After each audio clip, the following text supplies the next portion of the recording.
존경하는 성도 여러분, 주님 은혜 가운데 평안하셨습니까? 오늘 귀하고 복된 안식일에 우리 성도 여러분들 뵙게 되고 또 하나님의 말씀으로 은혜를 나누게 된 것을 매우 기쁘게 생각합니다. 이제 12월 14일 안식일에 오후 3시에 이 연말 찬양 발표회가 있습니다. 그런데 오후 3시에 있지요? 예. 그래서 우리도 이제 출전을 해야 되는데 우리 정상인 성도가 또 갑자기 어디 가버렸어요. 예, 들어오는데 우리 정상인 성도님하고 우리 최완선 집사님 이 두 분에게 부탁해서 이 성공적으로 이 찬양 발표회를 마칠 수 있었으면 좋겠습니다. 오늘은 제목이 인생의 풍랑이 닥쳐올 때라는 제목입니다.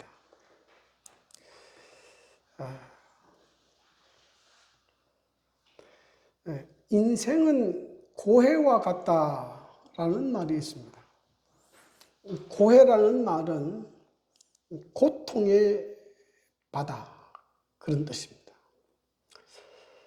여러분, 바다는 잔잔하다가도 또 갑자기 바람이 불고 또 태풍이 불어오면 엄청나게 큰 풍랑이 입니다.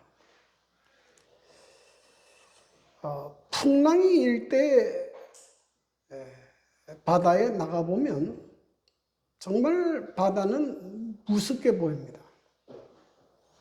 그래서 바다를 항해하는 사람은 언제든지 파도를 만납니다.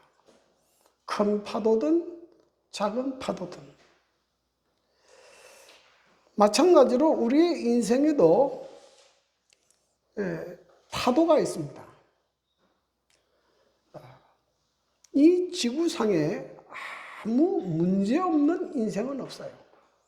큰 파도든 작은 파도든 인생에는 여러 가지 많은 문제가 있습니다. 그리고 때때로 우리가 생각지도 않은 폭풍우가 몰려올 때도 있습니다. 갑자기 질병에 걸릴 때도 있고 갑자기 사고로 어려움을 당할 때도 있고 또 실패할 때도 있고 생각지도 못한 재난을 당할 때도 있습니다. 그때에 그리스도인들이 꼭 기억해야 될 세 가지, 이것에 대해서 오늘은 말씀을 드리고자 합니다.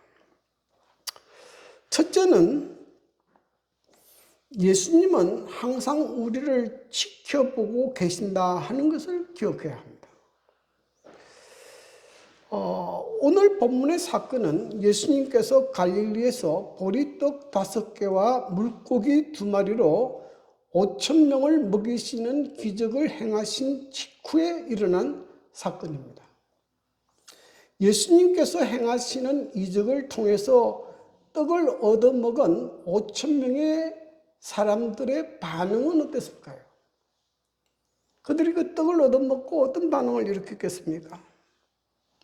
성경에 보면 요한복음 6장 15절에 보면 그러므로 예수께서 저희가 와서 자기를 억지로 잡아 임금 삼으려는 줄을 아시고 그래서 이 보리떡 5개와 물고기 2마리로 5,000명을 먹이신 다음에 그 떡을 얻어먹은 군중들은 예수님을 뭐로 삼아야 되겠다? 왕으로 삼아야 되겠다. 그러면 어떻게 되니까? 그러면 먹고 사는 문제는 걱정할 필요가 없고 병에 걸려도 고민할 필요가 없고 모든 문제가 해결됩니다. 그래서 예수님을 잡아서 억지로 왕을 삼으려고 했다. 그렇게 성경은 기록합니다. 그런데 그렇게 되면 어떤 일이 벌어집니까? 그렇게 되면 폭동이 일어나게 되고, 그러면 예수님께서 하시고자 하는 구원의 계획이 차질이 일어나게 됩니다. 왜냐하면 예수님께서는 이 세상에 세상 나라를 세우러 온 것이 아니고 하나님의 나라를 세우러 오셨기 때문입니다.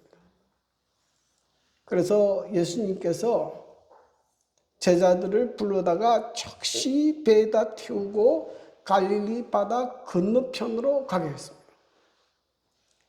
그리고 예수님은 군중들을 흩으신 다음에 산으로 올라가서 거기서 기도하고 계셨습니다. 그런데 얼마 있지 않아서 이 배가 떠난 다음에 바람이 그스름으로 물결로 말미암아 고난을 당하더라. 배가 떠난 지 얼마 되지 않아서 엄청난 폭풍우가 치면서 말할 수 없는 고난을 당하게 된 것입니다. 여러분, 이 폭풍우 칠 때에 참 배를 타는 것은 참 힘든 일이에요. 저는 꽤 오래전에 태풍 경보가 내리고 난 다음에 마지막으로 떠나는 해금강 유람선을 탄 적이 있습니다.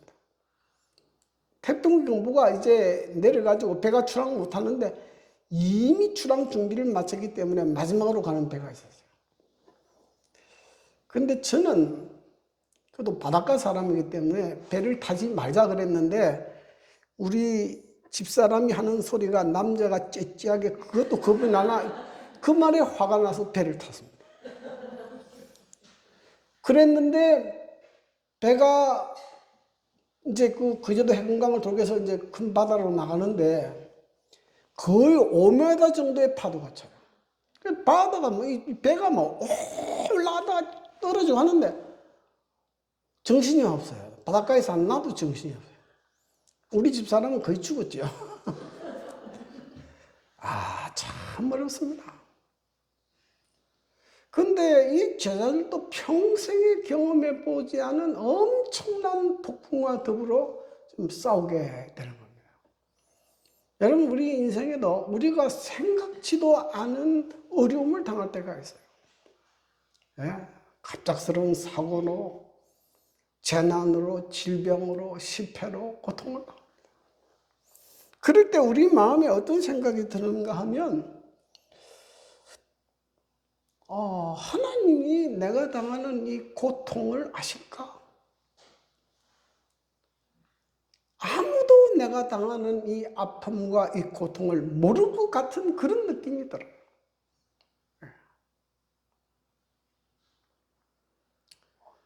그런데 성경은 뭐라고 이야기하는가? 이렇게 이야기합니다. 바람이 그스림으로, 마가복음 6장 48절에 보면 바람이 그스름으로 제자들이 힘겹게 노젓는 것을 뭐 하시고?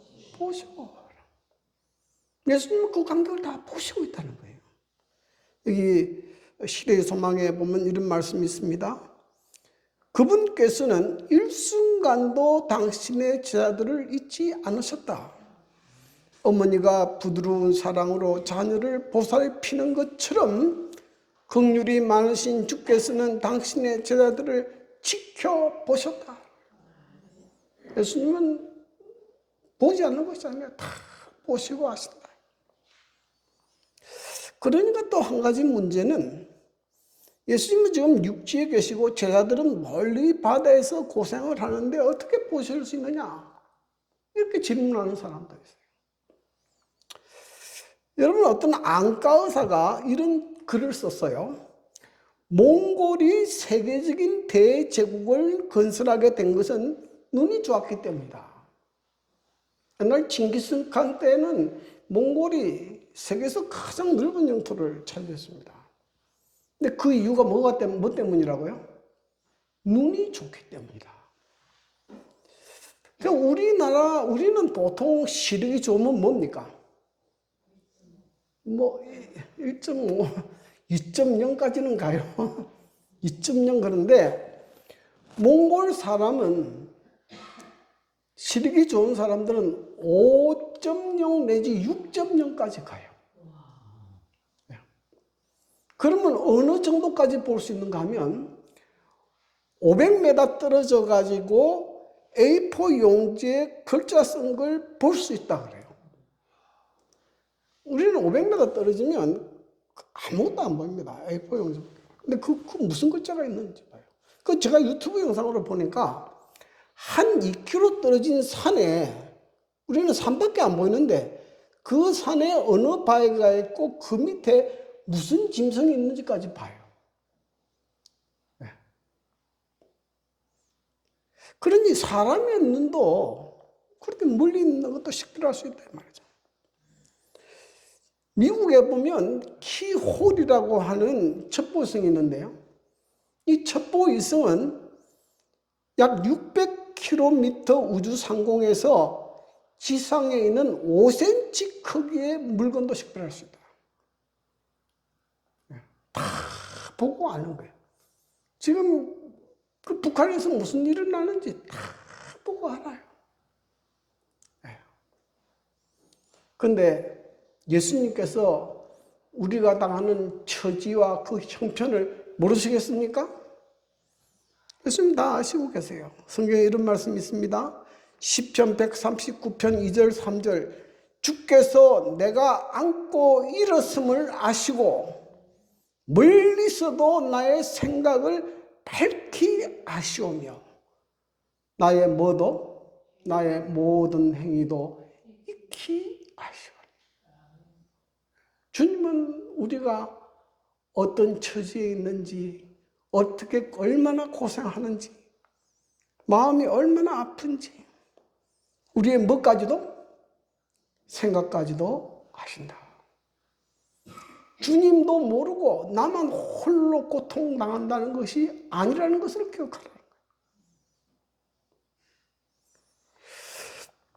두 번째로는 예수님은 능히 우리를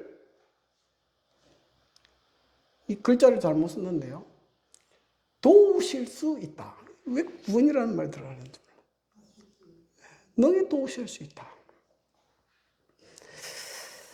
제자들은 자신들이 갈릴리 호수에서 태풍과 싸울 때 예수님은 육지에 계시니까 자기들을 도와줄 수 없다고 생각했습니다. 예수님 육지에 있는데 어떻게 우리를 도와요? 배는 자기들끼리 죽도록 지금 이 폭풍하고 싸운다고 생각했습니다. 근데 제자들이 얼마 동안 이 풍랑과 더불어 싸우고 있었는가 하고 계산해 보니까 제가 제자들의 배를 출발할 때는 저물 때 출발했어요. 근데 예수님께서 밤 사경에 제자들에게 오셨습니다. 근데 이 밤 사경이 언젠가 하면 유대인들은 밤을 4등분해요. 그래서 저녁 6시부터 9시까지가 1경, 9시부터 12시까지가 2경, 12시부터 새벽 3시가 3경, 새벽 3시부터 6시까지가 4경. 그러니까 3경, 4경은 몇 시부터 시작입니까? 3시부터 시작해요. 그러니까 저물 때 시작했으니까 6시 출발한 배가 몇 시까지? 새벽 3시까지 이 풍랑과 더불어 싸우고 있었다. 9시간 정도를 싸우고 있었어요. 근데 그때 어떤 일이 벌어졌습니까? 예수께서 바다 위로 걸어서 제자들에게 오시니 그랬어요. 예수님께서 어디를 걸어오십니까? 바다 위로 걸어오신다. 여러분 역사적으로 많은 사람들이 이 물리 걷기에 도전을 해서나 실패했어요. 제가 보니까 어떤 사람은 이 수상으로 걷는 걸 연습한다고 그렇게 크진 않은데 꽤 긴 그 강에다가 판자를 쫙 깔아놓고 거기에서 무예를 연습하는 사람인데 막 뛰어서 건너더라고요. 또 어떤 사람은 이상한 신발을 신고 한강을 건너다 중간에 빠져버렸어요. 여러분, 사람은 맨발로 물 위를 못 걷습니다. 그렇게 물에 걸으면 다 빠져 죽어요. 그런데 예수님은 어떻게 해서 맨발로 그 강을 걸었는데 괜찮았느냐 이 말이죠. 여기 성경에 보면 이런 말이 있어요. 욥기 9장 8절에 보면 그가 홀로 뭐 하시며 하늘을 펴시며 바다 물결을 밟으시며. 누구만이 하늘을 펼 수 있습니까? 하나님만이 하늘을 펴실 수 있고 바다 물결을 조절할 수 있어요. 바다 물결을 걸을 수 있는 것은 하나님밖에 없어요. 이것은 예수님께서 뭐라는 것을 보여주는 겁니까? 하나님의 아들이심을 보여주는 증거들입니다. 그래서 예수님께서 배에 오를 때 그 사람들이 예수께 절하여 이르되 진실로 누구입니다? 하나님의 아들이로소이다 하더라. 여러분, 이 사건을 우리에게 가르쳐 주는 것은 예수님은 우리가 어디에 있든지 어떤 상황에 있어도 능히 도우실 수 있는 분임을 보여준다. 그 어떤 것도 주님이 오시는 것을 막을 장애물은 없다 하는 것을 보여주는 거예요. 그러므로 여러분, 우리가 어떤 형편에 있든 어떤 처지에 있든지 간에 주님은 우리를 마실 수 있다? 도우실 수 있다는 것을 기억하라는 거예요. 이걸 기억하지 못하면 어떻게 됩니까? 낙심하고 좌절하고 자포자기하게 되는 거예요.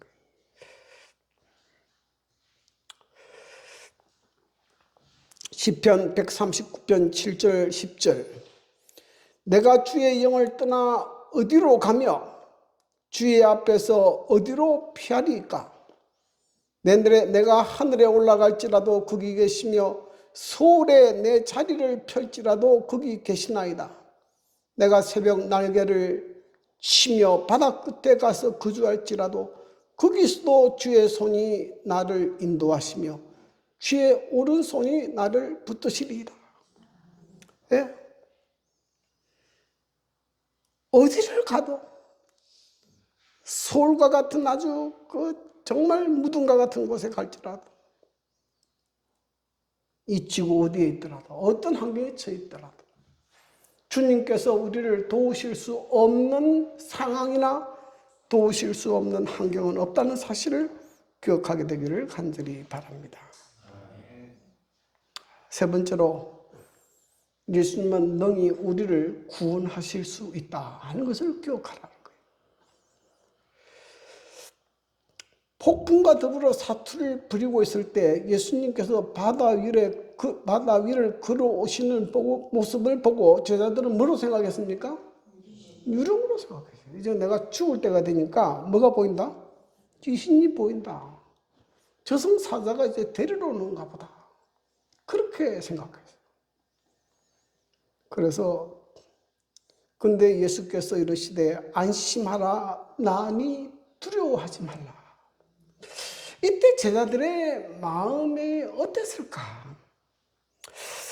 이때 제자들의 마음이 마치 이렇지 않았을까? 저는 그렇게 생각합니다.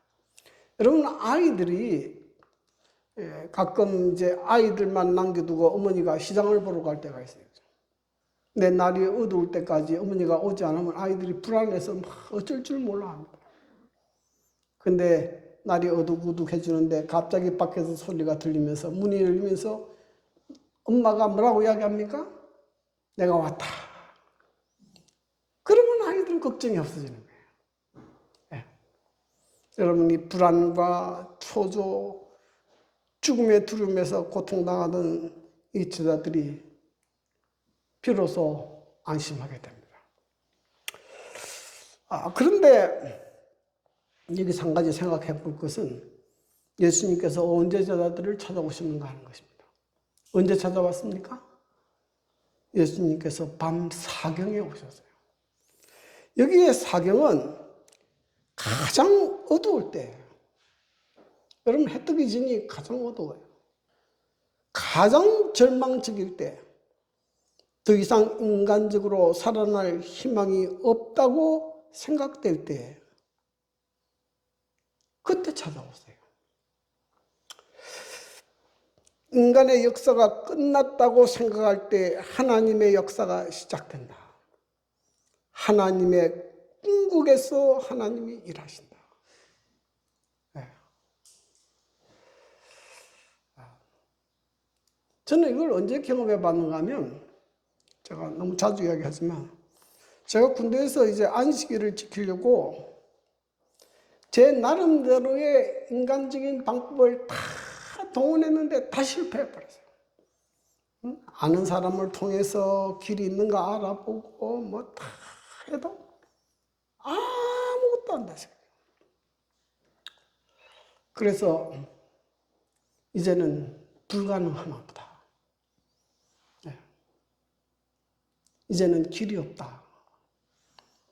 그냥 완전히 절망하고 기도만 하고 있는데 갑자기 천명이 내려왔어요. 어디로 가라. 그래서 저는 그때 제가 그때 그 경험을 하면서 어떤 생각을 했는가 하면, 이것은 하나님 외에는 하실 수밖에 없는 일이다. 하나님 외에는 할 수가 없다.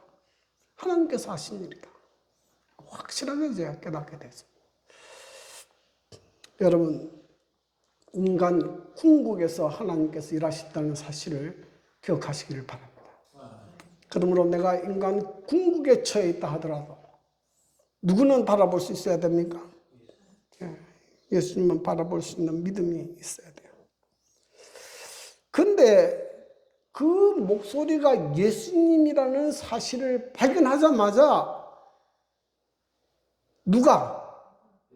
베드로가 만일 주님이시면 나를 무리로 오라 하소서 그래요. 그러니까 베드로는 성격이 글쎄 상당히 충동적이고 실수도 많이 하지만은 어떤 성격을 가지고 있습니까? 상당히 도전적이에요. 도전적이에요. 여러분, 이런 말이 있습니다. 물 위로 걷고 싶다면 뭐에서 나오라? 배 위에서 나오라. 제가 목회를 하면서요, 어떤 사람은 그의 생애 가운데 하나님의 역사들을 경험하고 있는 사람이 있고요, 어떤 사람은 없는 사람이 있어요. 근데 어떤 사람이 하나님의 기적의 역사들을 경험하는가 하면 배 위에서 나오는 사람이에요. 예. 그저 어찌 보면 무모할 것 같지만은 이제는 내가 예수님 믿고 하나님 말씀에 따라 살겠습니다 하고 그 안주하던 배에서 밖으로 뛰쳐나와요. 무리를 걸어갑니다. 이제는 예수님만 보고 가는 거예요. 근데 예수님을 바라보고 가는데 그때는 뭐가 일어납니까? 물 위를 걷는 기적의 역사가 일어나게 돼요. 저는 목회하면서 우리 성도들 가운데 그런 역사가 일어나는 것을 꽤 많이 봤어요. 아무것도 없는데 오직 예수님만 믿고 나는 앞으로 내 인생을 하나님의 말씀대로 살겠습니다. 그리고 뛰쳐나왔는데 기적의 역사가 일어나는 거예요. 놀랍죠. 그러므로 여러분의 생애 가운데 변화가 일어나고 싶다면 배 위에서 나와야 돼요. 배 위에서 안주하고 거기서 있으면 예수를 믿어도 변화가 없어요. 내 삶의 실제적인 변화 안 일어납니다. 여러분도 베드로처럼 무리를 걷는 기적을 체험해보고 싶다면 배에서 나오는 도전정신도 있어요. 근데 예수님께서 베드로가 예수님 보고 가다 말고 무슨 일이 벌어졌습니까? 바람을 보고 무서워 빠져가는지라 그랬어요. 소리질을 이르되 주여 나를 구원하소서 하니 예수께서 즉시 소민을 내밀어 그를 붙잡으시니 그랬어요. 네. 여러분, 왜 베드로가 무리를 걷다가 물에 빠지게 됐습니까? 베드로가 무리를 잘 걷다가 왜 물에 빠지게 됐어요? 예수님을 바라보는 그 시선을 놓쳐버렸어요. 예수님을 바라보는 대신에 이제는 뭘 바라봤습니까? 자기에게 덮치는 엄청난 바람을 이렇게 보게 됐어요. 그러니 두려워서 빠져버리게 된 것이에요. 그때 베드로가 소리 지릅니다. 주여 나를 구원하소서 하니 예수께서 즉시 손을 내밀어 그를 붙잡으시고 구원해 주시는 역사를 볼 수가 있습니다. 예수를 믿고 인생을 시작하는 것도 중요하지만은 계속 예수님에게 집중해야 한다. 인생의 바람과 파도를 보지 말고 폭풍을 잔작해야 할 예수님을 바라보라. 여러분, 내가 예수를 믿고 교회에 나와도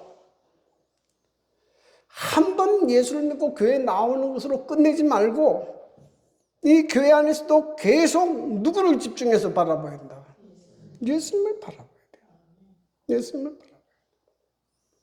우리 교회도 사람들이 모인 곳이기 때문에 실망스러운 일이 일어날 때가 혹 있을 수 있어요. 있을 수 있습니다. 싸울 때도 있고요.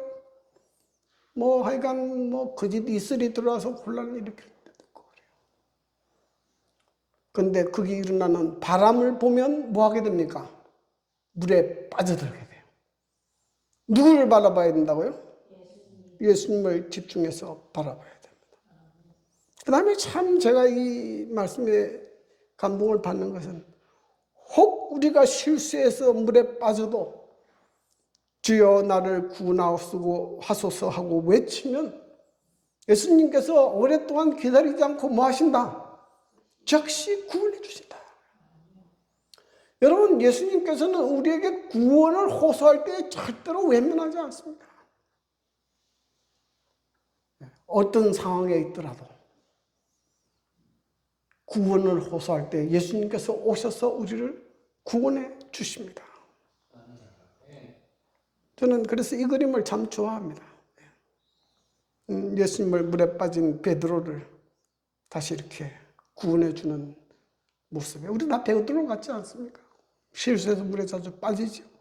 그러나 예수님의 손을 붙들고 다시 일어나게 되기를 간절히 바랍니다. 그리고 배에 함께 오름에 바람이 그치는지라 배에 있는 사람들이 예수께 절하며 이르되 진실로 하나님의 아들이로소이다 하더라. 그 엄청난 폭풍우가 예수님께서 배에 오르자 잔잔하게 됐습니다. 우리가 사는 이 세상에는 풍랑이 있고 모든 사람은 인생의 문제를 안고 살아갑니다. 문제없는 인생, 문제없는 사람은 없어요. 다 문제를 안고 살아갑니다. 우리가 인생의 풍랑을 만날 때 꼭 기억해야 될 세 가지. 첫째는 하나님이 우리를 잊으셨다고 생각해서는 안 되고요. 하나님이 우리를 보시고 아신다고 생각해야 돼요. 혹 하나님이 우리를 도우시지 못할까 염려해서도 안 된다. 주님은 늘 우리를 잊지 않으시고 가장 완벽한 타이밍에 우리를 반드시 구원해 주실 것이다. 이 사실을 기억하게 되기를 간절히 바랍니다. 저는 요즘에 손주가 2명이 있는데요. 제가 이제 매일 아침마다 저희 집사람하고 저하고 같이 아침 예배를 드리면서 그런 생각을 했습니다. 우리가 손자가 나서 참 기쁘고 좋은데 이 손자가 살아갈 세상이 어떤 세상이 될까? 그걸 생각하니까 염려스러워요. 지금 내가 사는 것보다도 훨씬 더 풍랑이 많을 겁니다. 그렇지 않습니까? 지금 우리가 경험해도 너무 혼란스럽고 참 살기가 어려운 시대에 사는데 우리가 사는 이 어린아이들이 사는 세상은 어떻게 될까? 그러면서 이런 생각을 했습니다. 주님, 내 자신의 삶도, 우리 가정의 삶도, 우리 자녀들의 삶도, 우리 손자들의 삶도, 주님, 제가 어떻게 할 수 없습니다. 주님이 오셔서, 주님이 배의 선장이 되셔서 우리 가정을 인도하여 주십시오. 예. 저는 할 수 있는 것이 아무것도 없습니다. 주님이 도와주시지 아니하면 이 엄청난 파도를 거치고 헤쳐서 나갈 힘도 없고 능력 없고 지혜도 없어요. 그러니 주님 도와주십시오. 그렇게 기도합니다. 그래서 저는 우리 자녀들이 신앙하는 것을 굉장히 원해요. 우리의 손자들도 신앙하기를 원합니다. 그거 아니면은 이 엄청나게 몰아치는 인생의 폭풍우를 감당할 수가 없어요. 감당할 수 없어요. 어떻게 살겠습니까?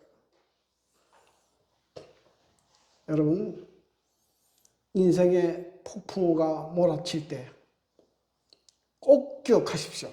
누가 계시다는 것을. 예수님이 계시고 우리를 지켜보고 계시고 우리를 도우실 수 있고 우리가 구원을 호소할 때 언제나 구원을 하실 수 있는 분이 예수님 것을 기억하고 예수님을 우리 배의 선장으로 모시고 주님 안에서 다시는 풍랑이 없는 영원한 천국까지 이룰 때까지 믿음 안에서 승리하게 되기를 간절히 바랍니다. 우리 울산 서북교회 성도들의 가정에 하나님의 충만한 은혜와 축복이 함께 하시길 기도합니다.